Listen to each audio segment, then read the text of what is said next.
Türkmen häkimetleri paýta ýygymynda mejburi zähmetden peýdalanyp, ýurdun oba hojalyk pudugyny belli bir derejede büdjet işgärleriniň hasabyna dolandyrmagy dowam etdirýärler.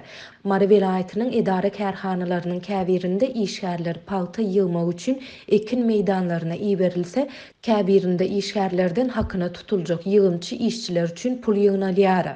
Bu barada Azatlyk radiosynyň Sewitdäki habarçysy we Çeşmesi habar berdi. Marda paýta ýygymy başlandy. Bu bolsa büdjetçileriň aýlyk haklaryndan paýta ýygymyna pul çöplemek mövsüminiň başlanandygyny hem aňladýar diýip marly büdjet işgäri anonimlik şertinde 25-nji awgustda gürrüň berdi. Büdjet işgärleriniň ençemesiniň habarçymyda aýtmagyna görä, her edaradan günde azyndan 15 sany işgäri ýygym üçin paýta meýdanyna uğratmak talap edilýär. Edara ýolbaşçylary işgär iýermeň deregine hakyna işçi tutýarlar. Geçen ýyllarda bolşýaly edara ýolbaşçylary bu işçiler üçin tölenjek pul serişdelerini büdjet işgärlerinden ýygnaýarlar. Büdjet işgärleri hakyna tutulan her bir işgär üçin gündelik 40 we 50 manat aralygynda töleýärler. Olar bu puly naqd tölemeli bolýarlar. Dip büdjet işgäri aýtdy. Onuň sözlerine görä büdjetçiler häzirlikçe ekin meýdanlaryna diňe günün gidip paýta ýygýan hakyna tutulan işçiler üçin pul tapşyrýarlar. Ýöne sentyabr aýyndan başlap büdjet işgärleri paýta ýygymyna ýatymlaýyn iýeriljek işçiler üçin hem hak tölemeli bolarlar. Sewitdäki başga bir çeşmämiz käbir edara kärhanalarda bolsa işgärleriň paýta ýygymyna gitmäge mejbur edilýändigini habar berýär. Paxta meýdanlaryna gezekleşip çykmaly bolýarys. Paxta gitmekden ýüze öwren işgärlere geçen ýyllarda bolşýaly işden kowulmak howpy abanýar. Dip başga bir marly büdjet işgäri aýtdy.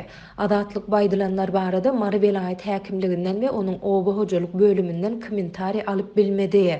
Türkmenistanda adatça paýta ýygym mövsümi resmi derejede sentyabr aýynda başlanýan bolsa-da, ýurdun aglawy sewitinde bu işlere awgust aýynda girişilýär. Bu döwürde edara kärhanalaryň işgärleri paýta ýygmaga ýa-da özlerine derek hakyna işçi tutmaga mejbur edilýärler. Bu barada Azatlyk ýyllar boyu habar berip gelýär. Şöyle hem şeýle tejribäniň amal edilýändigi barada habarçylarymyz 11-nji awgustda Balkan, 16-njy awgustda Mary we 23-nji awgustda Lewap welaýatlaryndan habar berdiler. Habarçylarymyz buýrugy berjay etmedikleriň işden kowuljak barada duýdurulandygyny hem aýtdylar.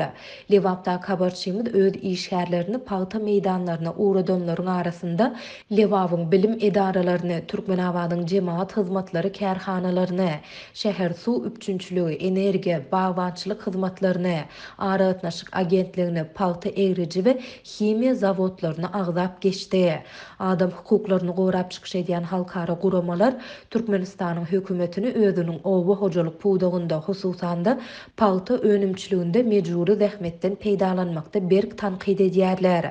Türkmen hökümeti tanqidlere resmi reaksiýa bildirmeýär. Türkmen häkimetleri beýleki oba hojalyk ekinlerini ösdürip ýetişdirmek we ýygnap almak işlerinde hem büdjet işgärleriniň fiziki güýjünden ýa-da şahsy maddi serişdesinden peýdalanýarlar. Büdjet işgärleri çürtüm we otog işlerine gatnaşmaga, yer alma we şuunlar ýygnamaga, ýüpek gurçugyna ýydak etmäge ýa-da bu işleri amal etmek üçin pul goşmaga mejbur edilýärler.